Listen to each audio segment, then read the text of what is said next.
Welcome to the Encores Club, our very first episode of 2021. I know, so sad to say goodbye to 2020. Not really. So we are very excited to dive into some new music. As always on the Encores Club, myself, Velvet Rebel, and Rhonda, we like to find music that people our age can get into that is new. Today we have a new release from a band called Mass Minor and a somewhat new release from Magic Dance that came out last month, but it was the end of 2020, a lot of things going on, end of year list, more Taylor Swift records to listen to. So we're just now getting to it, but we're really excited to dive into both of these. Rhonda is going to introduce us to our first band of 2021 on the Encores Club. So we are bringing to you the new release from Mass Minor, "Become Each Other." And basically, I wouldn't say it's new because I think it actually came out about August of last year, but I think it's had a slow roll to it. And I know that they were really struggling because of the pandemic. They wanted to get out there and perform, but like everybody else, they're stuck at home. So I just decided, you know what, let's go ahead and do it, for our first of this year. Why not?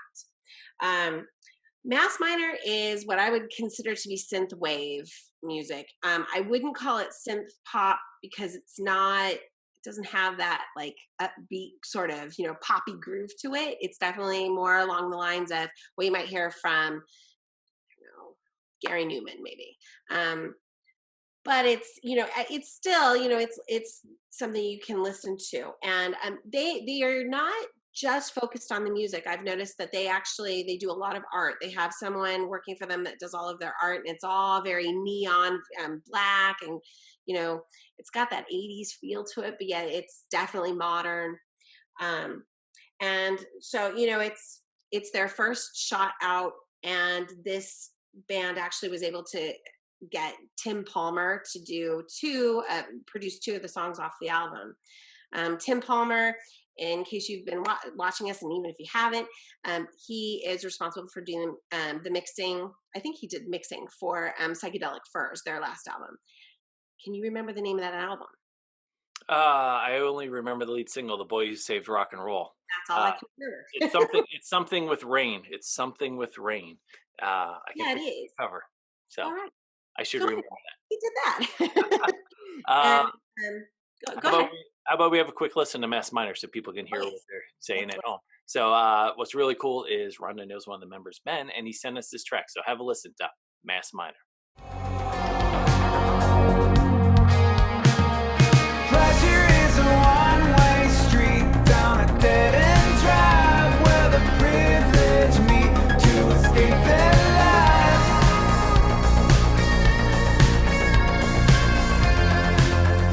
Don't you follow them? There you have it. One of the tracks off of Mass Minor's "Become Each Other." Really engaging project. Rhonda actually knows Ben from the band. I believe she met him at a Duran Duran show. There's a Duran Duran connection there. And Rhonda, of course, one of the pioneers behind Daily Duranie. So, of course, she knows Ben. So how'd that come about? Well, I met Ben at a Duran Duran show at the Cosmopolitan in your town. Hey, Vegas. That's right, Vegas.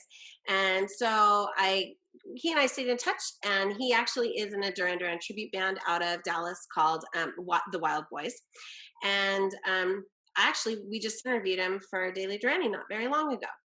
And he had mentioned he'd come out with this album, and I'm like, hey, I have just the show for you. And so then here we are. So Perfect. that aside, tell me your thoughts. Well, there's a theme to these two albums, and for me, they both could kind of be soundtracks to the 80s.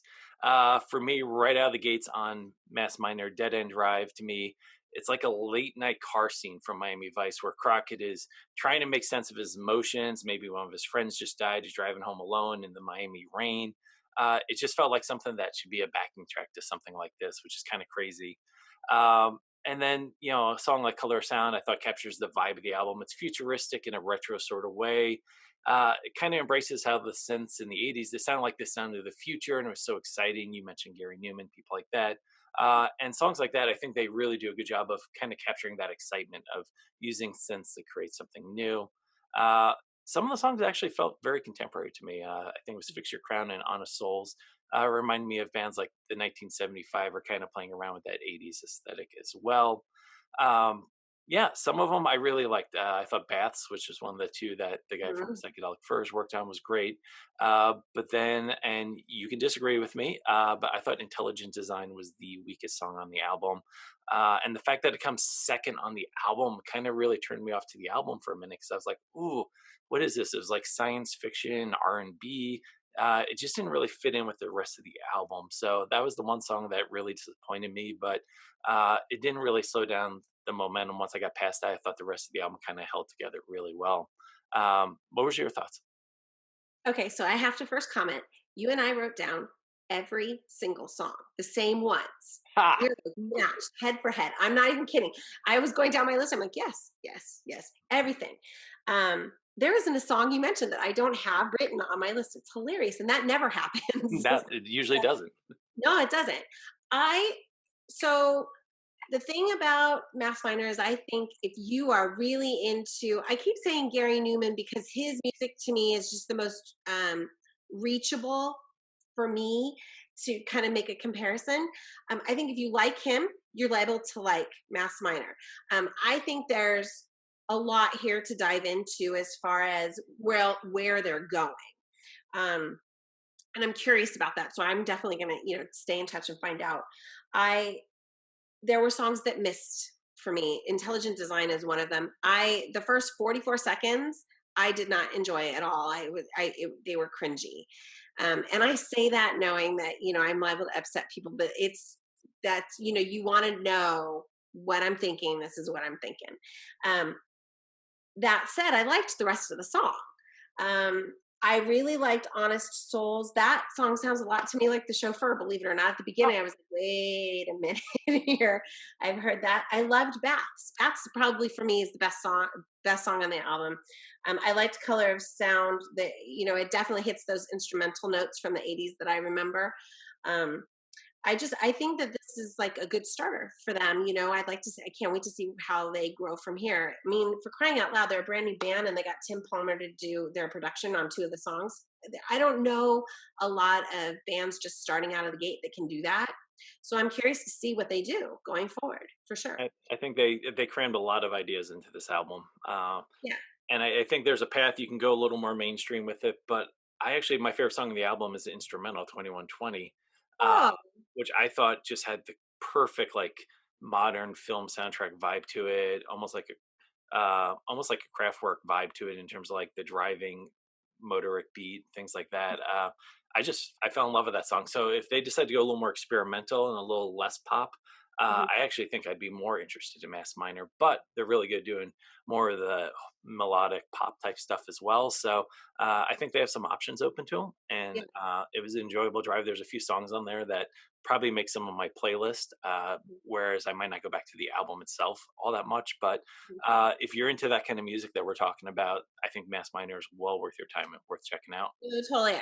That's the one thing I want to get across is that I think that for people who really like that electronic sound and they're looking for something that's much, that's more modern, it has a modern, a forward way of thinking, a forward production.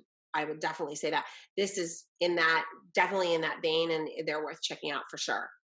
And if you like 80s music, we have another album for you. And that's a band called Magic Dance, which is a wonderful Bowie reference. And it was started as a solo project for John Sischka. And he's got a few albums out under the Magic Dance moniker. But I feel like there's kind of a band coming together with this, definitely on the last two albums. So I actually discovered this band through their drummer, Kevin McAdams. He's one of my favorite drummers of the last 20 years, which I know most people don't have favorite drummers, but he was drumming in a band called Elephant out of New York City that I saw in concert, absolutely fell in love with. I put their first two CDs, their only two CDs, up there with the first Killers record, the first Interpol record. I thought they were going to be one of the great bands of the last few decades. Things didn't work out. The record label kind of fell apart on them and things like that. So that's just how the industry works. But I was super excited when he started playing with Magic Dance. The first couple albums, very much for me, a kind of John Hughes soundtrack sound, but it's been getting more and more muscly. And now it's just straight up rock and roll. So have a listen to Magic Dance. Singing Well, I was sick as a dog the day I got no love. And when the rain came down, it turned this town to flood. But I am thinking now I'm not the only one. Was I ever alone? Okay. That was one of the newest tracks off of Remnants by Magic Dance. Jason, what did you think? Well, like I said, I've been following this band for a few albums. I was very excited to hear this. I was a little surprised how much guitar is on this album because it started more as a synth pop project. The lead single off this, Restless Nights, the video came out. Absolutely fantastic song. And he's wearing a Dokken t-shirt. And I'm like, okay, we're going to get a little more rock and roll on this album. It's like anyone who's wearing a Dokken shirt. It's kind of cool in my book. It's very AOR, that album-oriented rock of the 80s, which it's not cool. Let's be honest. The 80s synth wave bands like artists like Gary Newman, Erasure, that's still very trendy and cool. Whereas a lot of that AOR rock is kind of looked down upon. Bands like Loverboy, Night Ranger, Survivor, Bad English, one of my favorites, super groups of the 80s. That stuff's not really considered cool and trendy right now. And that makes me like Magic Dance even more because they're embracing it. Because at the end of the day, what was good about AOR was it was melodic. It was just great rock and roll, and there was a lot to appreciate. So for me, it was just a really fun listen. I mentioned earlier the Miami Vice kind of theme going in my mind when I was listening Oh, to yeah. Ness Minor.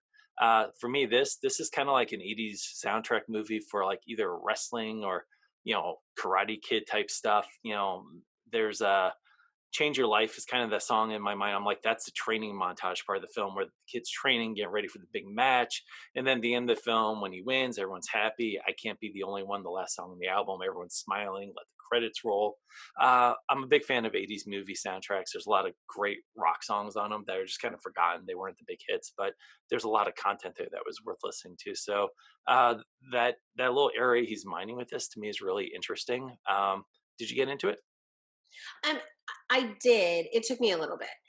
It's weird too because I am a sucker for AOR. I really am. I love Foreigner. Still, Yeah. I've gone to see them play. I love all that Bad English. I love it all. But as soon as I heard this, like the very first, out of the song out of the gate, I was like, I've heard this before, and I felt like it's just it, I think fairly it tends to be just a carbon copy of what's already come before. I hated the production on it. I'm not going to even mince words about that. It's very noisy. There's a background hiss throughout that I could hear. It just sounds like the 80s all over again, and I don't know why you would want that. Like, it's not even the AOR that's the problem. I think that they needed to take that nugget that they want and then move it, to where it's 2021 relevant, if they can, or 2020 relevant, right? And I'm not sure that they did that. I also understand, I went back and really listened to some of the older stuff because the context is key. Yeah. And my gosh, the difference between his first EP, Kiss something on it, I cannot remember. Between that and this, it's like two completely, it might be the same movie, but two different, two different songs. And that one EP that I mentioned is kind of funny anyway, because when you look at it, it's like the cover to Rio, but the center section is like a picture from a film as opposed to, the Rio. And I thought that was kind of funny. But the ones that I kind of made a note on, Till Your Last Breath and I Can't Be the Only One, those to me seem a little bit more synth pop. Yeah. And then When Your World Comes Down, I wrote down Foreigner, and Cut Me Deep, I wrote down Foreigner for those because I just remembered, that's what they sounded like to me. It's not a tough listen. I mean, the album's, solid. It's just, I wonder if he's really found his groove or if he's still trying to kind of figure out, where to go from here. I don't know. That's kind of where I left it anyway. Cool. I have a hard time picking between the two albums, which one I liked more. One thing I'll say about Magic Dance is they're signed to Frontiers now. We've covered Frontiers albums before. Enough is Enough was on Frontiers. when we did that episode. Something about Frontiers, though, the artwork for all their stuff, I just can't stand it. I don't know what it is about that label. I know they're originally based out of Italy, but everything they release, and this one's no exception. I saw the artwork. I was like, no, what are you doing? Where's Mass Minor? I thought Yeah. the aesthetic really matched the music really well. But yeah, for me, that was the big, like, it's one of those things I just can't get past with all these records. And Frontiers is very good at pairing different artists together, getting music out there, getting it out, and getting it on the market quick and efficiently. But I just something about their art department always bugs me, and I kind of was annoyed that Magic Dance was on Frontiers because, like, oh, this isn't going to be the kind of album I want to hear in terms of the artwork and stuff. But it's a fun listen. Like I said, I'm a big Kevin McAdams fan, and he absolutely unleashes on this album. Mhm. His drumming is absolutely incredible. So that part was exciting for me. I said Mass Minor, I'd probably pick some songs for a playlist. Might do the same with Magic Dance. I don't think either album, though, I'd come back to for a full listen on a regular basis. I would have to agree. Um, for me, Magic Dance, I laughed when you said that you didn't like the artwork because I knew I was like, oh, you think it's good because I knew you were going to hate it. It just because we've talked about it before. The thing about Frontier is that I think that they are very good about picking artists that kind of meet what they're looking to do in the music world. Like they're very good as far as like getting the albums out, getting them together. I appreciate that. I wish that they would work more on their production side, to be honest. I do. Just a little bit, and art is right up there with it. I feel like the art doesn't match what the music is trying to say, and that's a big deal. Packaging matters. As far as and I like their music. I did. I wouldn't say it brought anything new to the table, and I would like to see more. Mass Minor, granted, I'm a little bit biased because of Ben. I like the project itself. I'm excited to see where it's going. I think they had some really good hits on this, but on the same token, I think there were some misses. I don't know that I would come back to either album in its entirety, which is a weird way to start 2021, but that's the way it is. We Yeah, can't pick a favorite. but there's good songs. At the end of the day, well, it's very easy to build a playlist. And if they have some good songs that go on a mixtape, so be it. So credit to Magic Dance and Mass Minor for giving us some new music to listen to as we start off the very exciting 2021. We promise we're going to film a lot more episodes this year. We're going to dive into new music and hopefully get out there and see some concerts maybe later in the year. But stay tuned. Follow us on YouTube. Hit the subscribe button wherever it Please hit is. subscribe. And we will be sharing more and more new music. We'll see you on Twitter at Encores Club. And on behalf of Rhonda and I, we will see you soon.